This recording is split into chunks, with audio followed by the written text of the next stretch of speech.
All right, if you've been wondering how Bryan Kohberger was allegedly able to stab 4 Idaho college students to death in just a few minutes, well, it's a big question for the prosecution to explain to the rest of us, specifically the jury, but some insight into his past may give us some clues.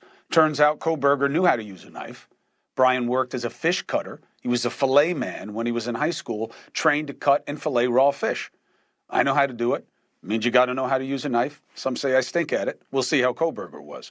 Joining me now is retired FBI agent Jennifer Coffindaffer, who unearthed details for us, and Charlie Conklin, owner of the Big Brown Fish and Pay Lakes, the store where Bryan worked. First, I appreciate you coming on, Mr. Brown. Thank you very much. Yeah, it's Mr. Conklin, but thank you. Mr. Conklin, sorry. Brown Fish, Conklin. What do you want us to know about this kid that you remember? He was a kid then. He's in his late 20s now, obviously. But what did you teach him how to do, and what did you learn about him? Well, first of all, our records show he was in our employment for 4 months, but he probably only worked about 20 days for us. And as far as filleting fish, he never got proficient at it.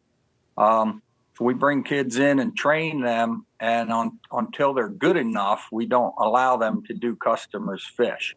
So he probably only practiced filleting maybe 8 to 10 days out of those 20 days. Another part of their job is to be friendly to customers, to help people fish, to pick up paper and stay busy.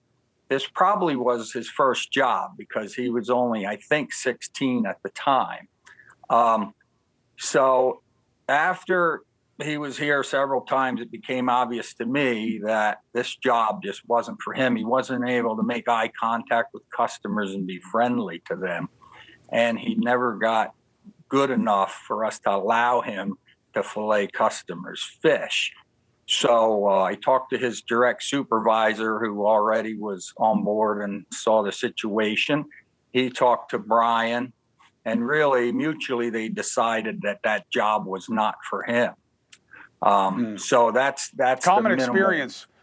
Contact. Common experience for him, by the way. He moved through a lot of jobs early on. It happens, but the reasons here remain somewhat of a mystery. So, Jennifer Coffindaffer, when you were looking at this and you're starting to pick up different pieces, what did you put together so far that you think is of interest to the audience?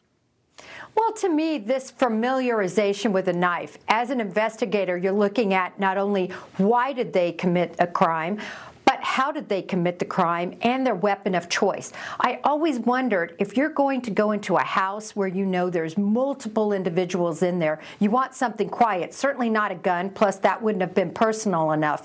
But why not manual strangulation or using a ligature or even blunt force trauma with something? No, he chose a knife. And when I saw this on this application, I thought, wow, he has at least a familiarization with knives, comfortable enough to seek employment using one.